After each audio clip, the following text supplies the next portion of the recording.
What's up, everybody? Welcome to another YouTube Hangout. Happy Thursday. Super excited to be back here with you. I have a special guest with me who's going to be interviewing me for his podcast. His name is Priest Willis, and he's got an awesome podcast called Missions and Marketplace. And he asked to interview me, and I said, let's do it. And how about we turn it into a YouTube interview too, so you guys can learn about him and what he's up to. So Priest, quickly before getting into the show, how about a quick introduction from you? Tell my audience what you're up to, and hopefully they can check out your channel. Absolutely. My name is Priest Willis. I'm the owner of a company called affiliatemission.com. And what we are is an affiliate management agency. So we manage .com sites, affiliate programs from large to small. So if you think about Target or any big box player, they have affiliate programs. Typically, they need someone to manage that ecosystem, speak to the affiliates on their behalf, work inside the platform, kind of help them out from a digital execution perspective. So that's largely what we do. We're an affiliate management agency, although I don't like the word agency. But what I found is that agency by itself is not sexy. Nobody's getting up in the morning saying, hey, I have to go to affiliatemission.com. So you have to create some content and things to create not an allure, but something that really provides value to the reader. So this is where the podcast Missions and Marketplace comes in at. We have a podcast where we speak to people like yourself, Evan, other CEOs, leaders, thought leaders, if you will. And we talk to them about different businesses, just not about affiliate marketing. We talk to them about their own businesses, both failure and success. And so I've been in affiliate marketing myself now for about 17, 18 years. And I've had Affiliate Mission, the agency, about 4 years. We have about 10 employees, both outsourced and internal. And that's our main focus for the business right now. I love it. Well, let's do it, man. You're the man. Missions and Marketplace, the podcast. That's right. What episode number is this for you? What episode number? This is episode number 64. 64, my new lucky number 64. I love it. Right. Let's crush it. Okay, over to you, man. Your show. You run it. So listen, Evan, I've been following you for quite some time now. I've watched your videos. I think what you're doing from a content perspective is amazing. Obviously I read your bio, have the book behind me for those listening to the podcast. I've listened to the audio. You just have a lot of good, relatable, tangible information out there. So I thought what you could share with our audience is really great. So I hope that our listeners get something from this. So Evan, before we get into some of the details around your business and maybe how you can help entrepreneurs and other business leaders that listen to our podcast, can you share a little bit about yourself? Tell us a little bit about where you came from, your role, et cetera. Sure. So I'll go quickly, and then if there's anything you want to drill down on, let me know. I grew up with a lot of entrepreneurial tendencies. I never thought I wanted to be an entrepreneur. I didn't have entrepreneurs in my family, and so I thought I wanted to be a banker. But growing up, I sold art with my little sister and had the lemonade stand thing and baseball cards and little mini ventures that made me some money. But again, entrepreneurship at that time also wasn't as sexy or wasn't as well known, and so it just wasn't on my radar to start my own business. I said I wanted to be a banker in my high school yearbook. So where are you in 10 years? VP at a bank. Went to university, connected with two people who had started a business, and they invited me to join as a third owner. And that was the toughest decision in my life, deciding to be an entrepreneur versus I had $80,000 to $100,000 starting salary, job offers, opportunities to go for, and decided I'm going to do this entrepreneur thing because I might regret not knowing. So I have to at least know. And sucked and failed and, hated myself for a good chunk of that early startup process. And I know it's something that's a key theme to your show about anxiety and dealing with the breakdown and the negative side of the hustle as well, which we can get into if you want. Went through all of that, stuck with it, eventually built it, sold it, became a venture capitalist, and then started this thing of helping entrepreneurs. Never knew how I would ever make money because entrepreneurs don't have money. But I just felt one of the pain and suffering that I kind of felt in becoming an entrepreneur and feeling like I had no support system around that. And also just how important entrepreneurs are in the world. I think we're going to be the ones solving all the world's problems. And so that combination of not, recognizing how important entrepreneurs are and not wanting other entrepreneurs to suffer the same fate that I went through in the early days. I started doing this. It started off as a website. I think most people would know me from my YouTube channel. I'm an author, have the book, maybe different paths so people can hear about my name. But it's what I do. My mission is to help 1 billion entrepreneurs do some amazing things for the planet. And that's, I mean, you are kind of exactly what we want to emphasize on our podcast, Message the Marketplace, because I believe in capitalism, but I believe there has to be some sense of conscious capitalism, meaning you've went through business, you've failed in some sense, and give back. And your book is kind of one channel that I went through, and it's called Your One Word. But let's talk about why it's important to have one word as an entrepreneur. So your word is believe, and I'll let you kind of tell your own story, but why is that important for us as entrepreneurs to have, quote unquote, one word? I think it's a book about self-awareness. I think self-awareness is important for entrepreneurs, for everybody, to know what it is that you stand for, what it is that you value. Until you really understand what it is that you stand for, you're going to fall for everybody else's plan for you. Everybody has an agenda for you. Everybody would love for you to do this or that. You could talk to your friends and your parents and your community, and everybody has a plan for you. And it's sometimes hard to know what is the right plan. And it starts, in my opinion, with understanding what your most important core value is. I think a lot of people are walking around today feeling like they could do more. Maybe you hate your life, or maybe you're like depressed, and maybe you're way at the bottom and you're ready to rise up. But I think there's also a lot of people who have a good life. It's okay. Like, they're happy. They're not ecstatic, but it's a decent life. But they know they could do more, and they don't know what to do to get the more. They know they have another gear in them, and they don't know how to access it. And so for me, the answer is self-awareness. When you understand what your most important core value is as a human being, then you can bring more of that into your life. Then you can build a business on purpose for the entrepreneurs who are listening. You can live a life that's more on purpose. You can surround yourself with friends and people and opportunities and resources that help you build the best life possible for yourself. And so I was a guinea pig. I did it around belief. I thought it was this stupid idea, this crazy, too bold, like, who does this around one word? Nobody really does that. It's silly. But I just tried it, and everything I touched around belief started paying off in my personal life, in my business life. And then I started going out and finding other businesses that had done it.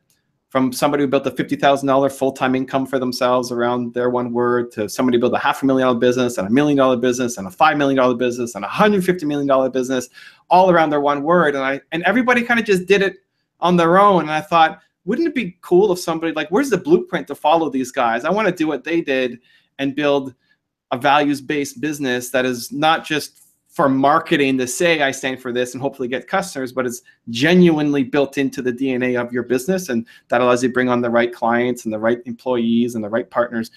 And so nobody had written the blueprint. And like all entrepreneurs, when we see a problem, we don't complain about it. We go out and we solve it. And so I wrote the blueprint, and that became the book, Your One Word, that was put out with Penguin Random House. And it's been awesome to see people pick it up and read it and hopefully apply it to their lives and their businesses. Here's why the book, Your One Word, is important for me and entrepreneurs to understand, because a lot of us have fed off of, quote unquote, one word. So we hear the word passion, we hear the word hustle, and that drives us in one direction, because we think if we're not working, then we're not hustling, and passion. And I think we've used that so much so that it has, in a sense, driven entrepreneurs absolutely crazy, because then in the same sense, you hear, this is more than one word, but you hear somebody talk about work-life balance. And then you realize, I've hustled and I've had so much, quote unquote, passion that now I've lost my work-life balance. When you don't have one word that you can stand on, and similar to you, I kind of tell my listeners the same thing, that, understanding who you are kind of helps you to understand who you're not. And when you have that one word, even though somebody says hustle, your definition of hustle might be a little different. So I'm going to ask you, somebody who's talked to a lot of entrepreneurs, somebody who has a lot of business acumen, has been in as a venture capitalist, the whole bit, what does those words hustle and passion mean to you personally?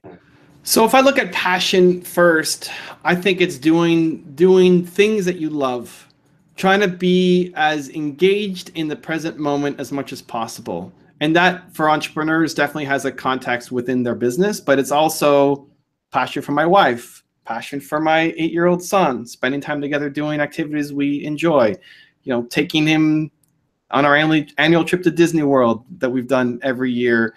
That is passion for me. It's like, how engaged in my life am I right now? Am I enjoying everything that I'm doing? I enjoy my work. I enjoy helping entrepreneurs. So that's definitely part of it.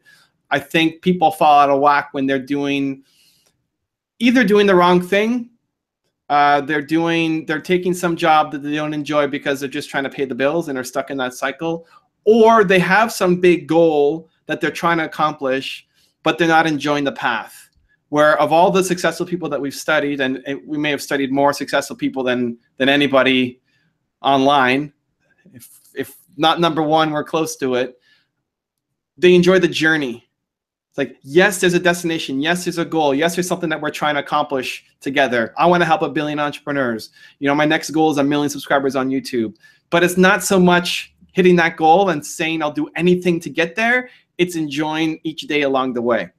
Enjoying the work that I'm doing. I'm enjoying talking to you on your podcast, sharing some knowledge, enjoying the discussion, much more than I wonder how many subscribers I'm going to get because I'm on this podcast, right? So that's the difference. Enjoying the work that leads to a goal instead of only focusing on the goal. So I think that's like passionate is being engaged in your day-to-day life, whether that's in the business side, your health side, your family side, whatever is important to you.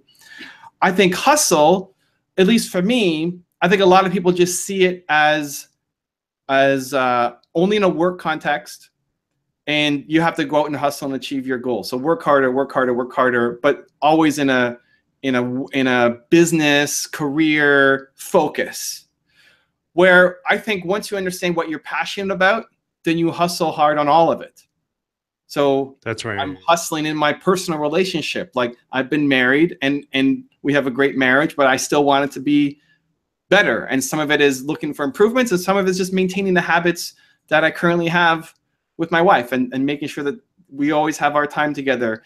And what I do with my wife may be different than you, different from somebody else. Like how you define passion or success is up to you to figure out.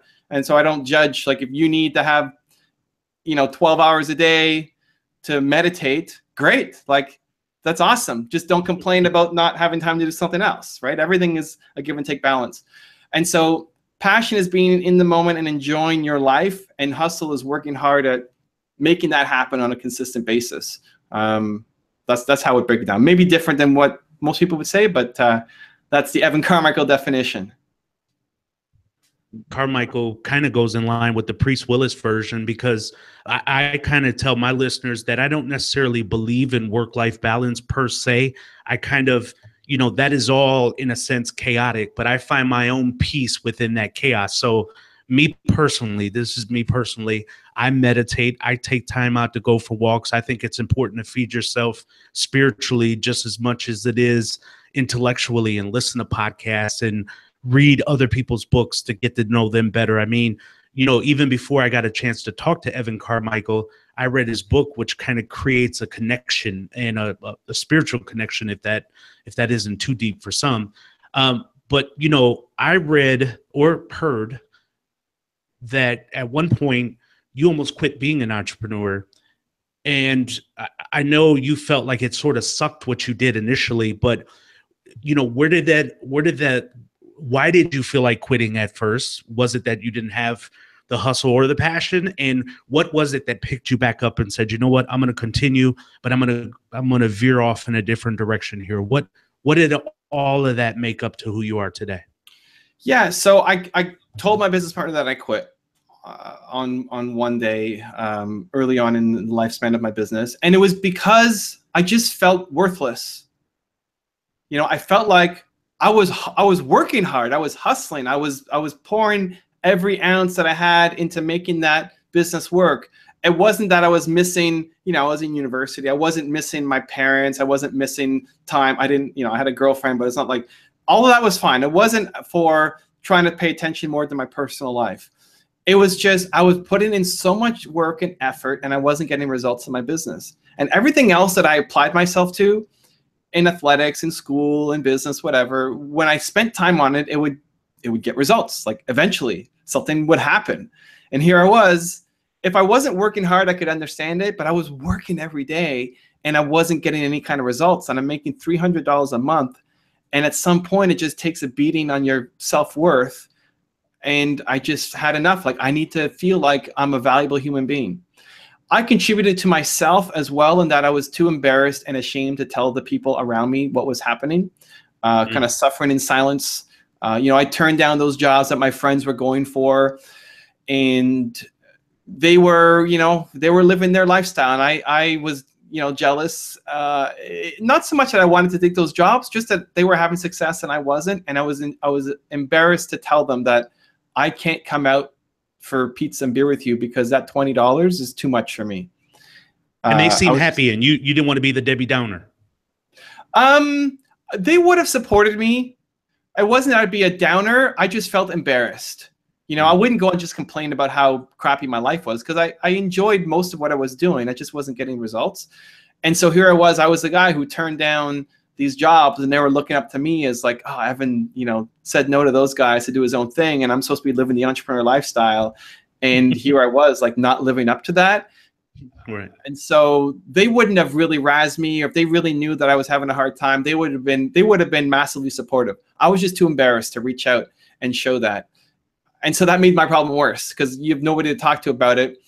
It just festers and gets stronger.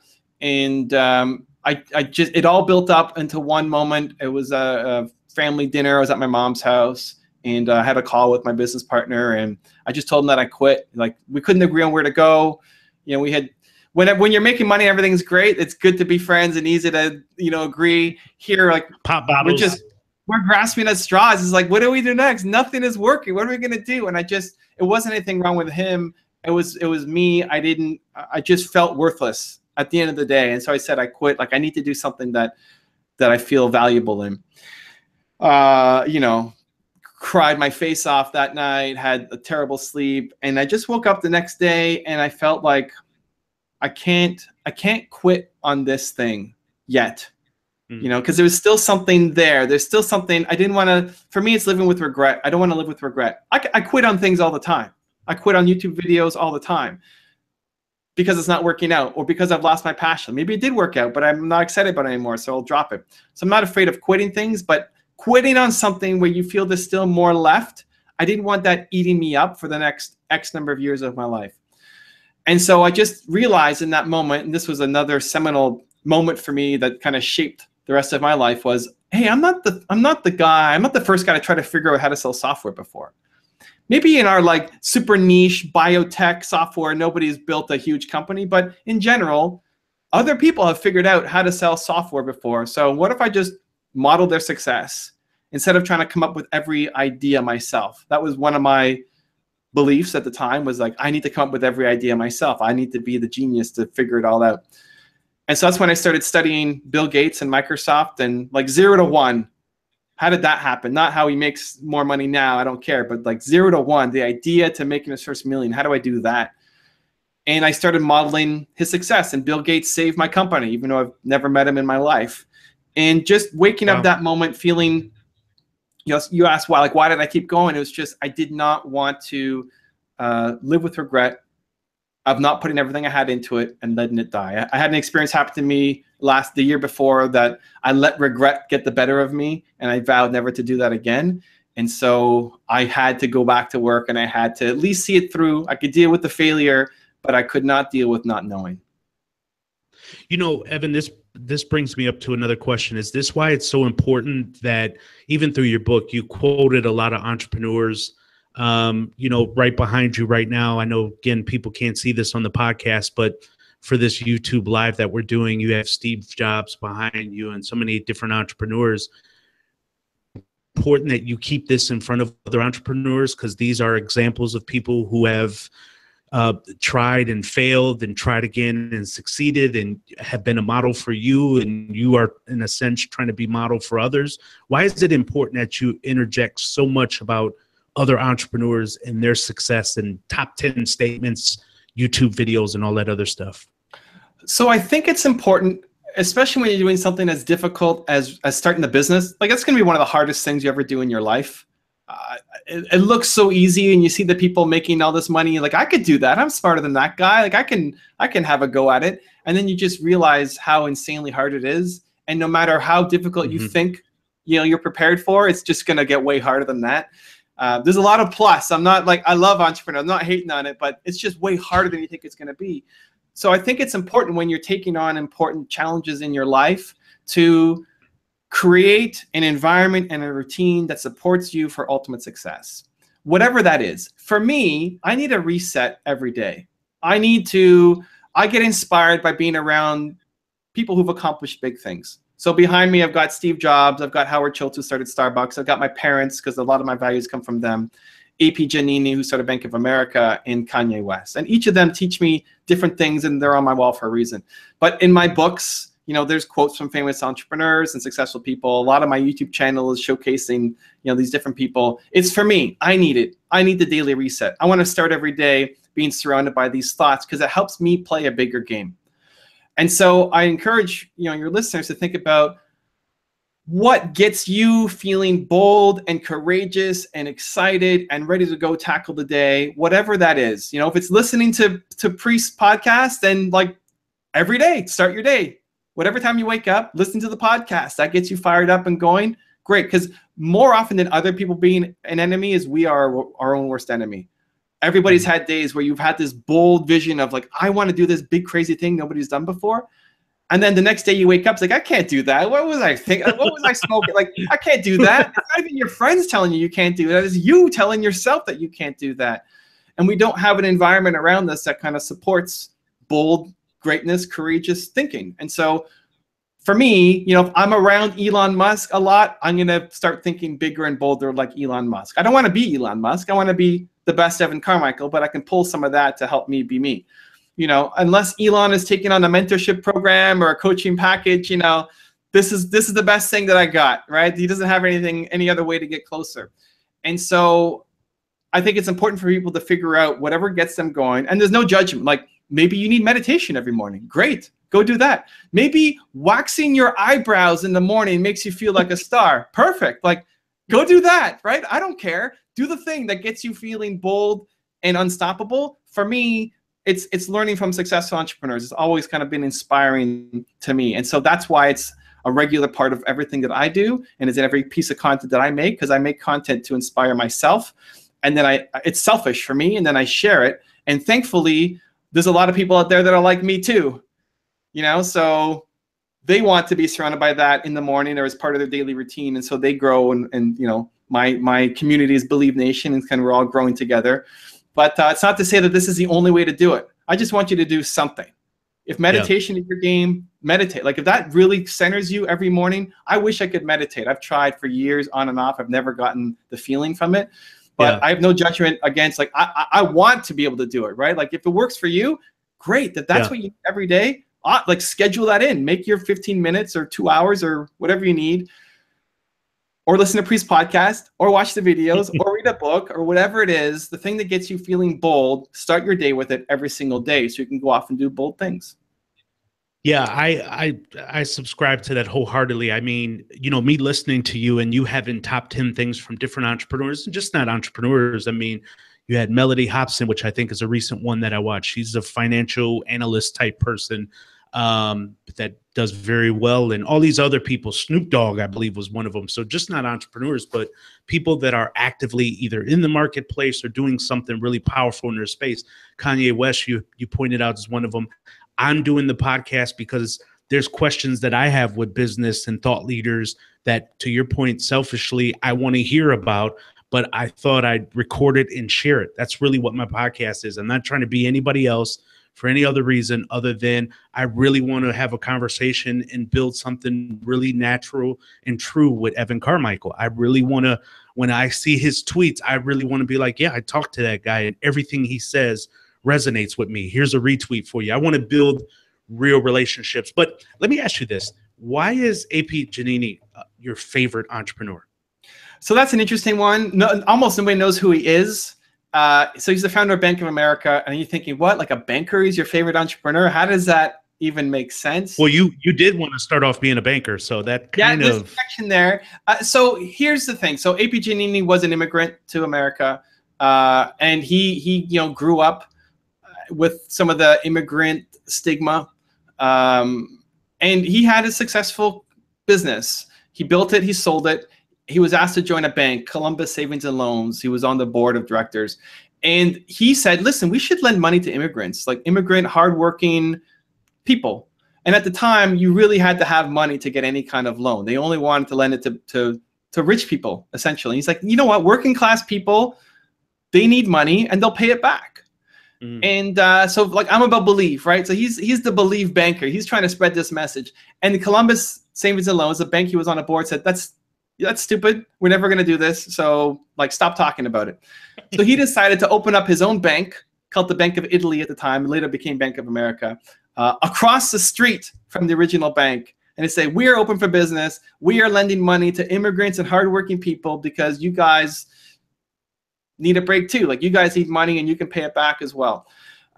So I really like that. Then there was this huge earthquake in San Francisco where he started the business, and all the banks went out. Like all the buildings were toppled.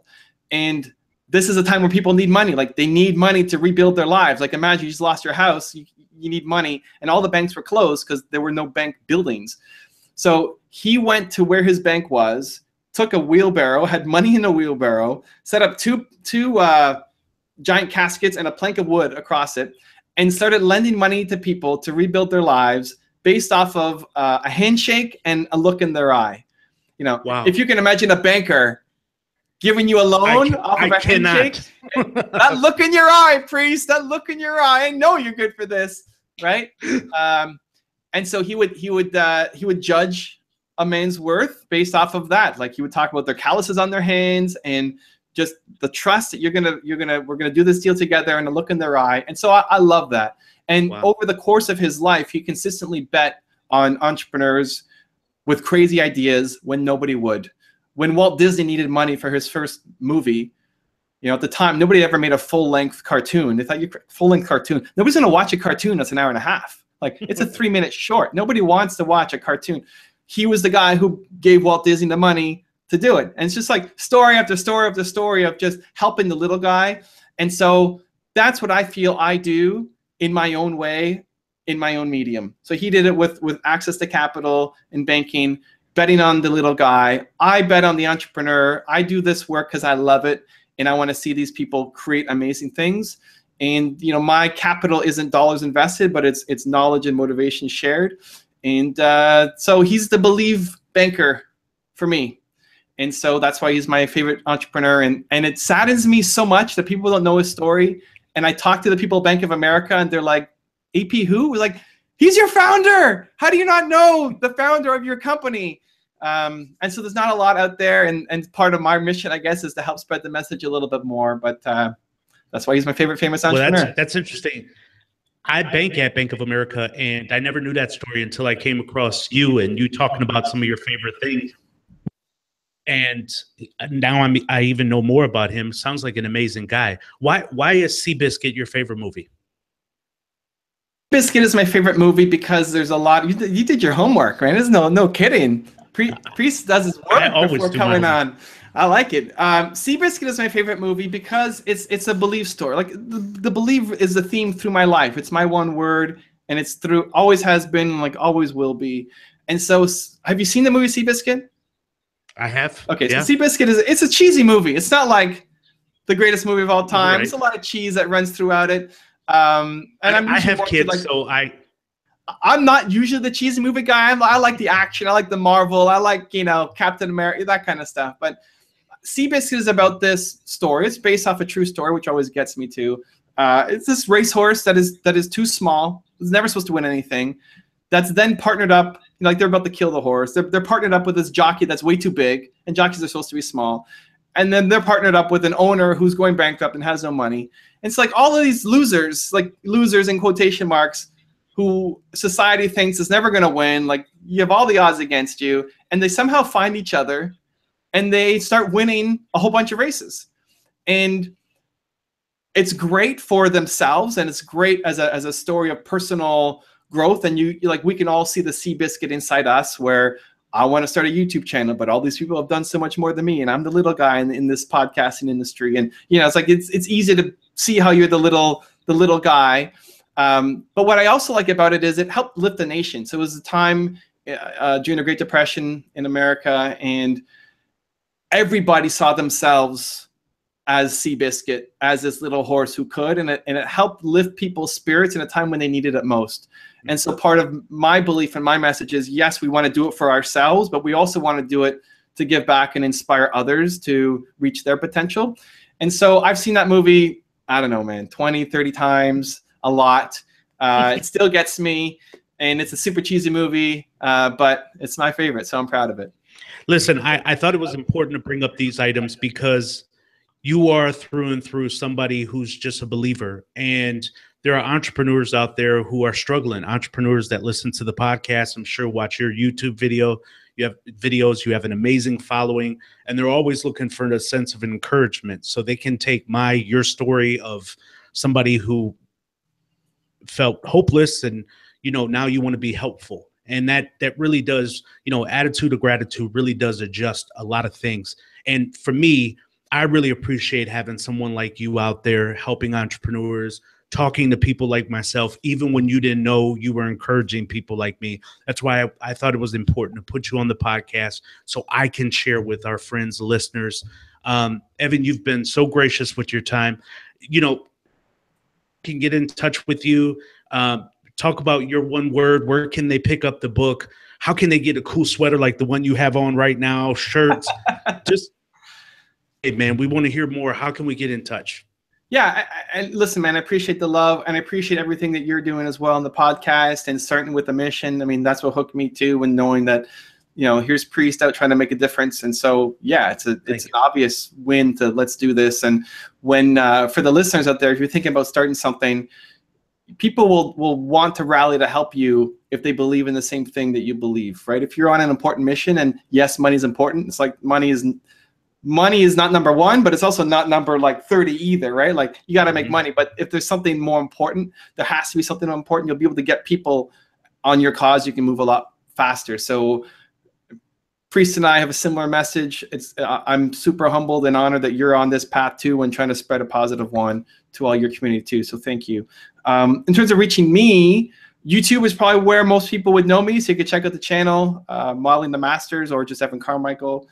If you want to engage kind of one-on-one, usually twice a week when I'm on the treadmill, I'm on social, responding to questions, helps the time go by. So Twitter, Instagram, and Snapchat are the 3 places where I'm kind of checking if you have specific questions. And then for the book, wherever you buy books, Barnes & Noble, Amazon, wherever you're buying books, it's there. And if you do pick one up, take a picture and send it to me, because I love sharing those too. That's right. Thanks, Evan. I really appreciate it, my man. I love it. Thanks to the love. Episode 64. Yes.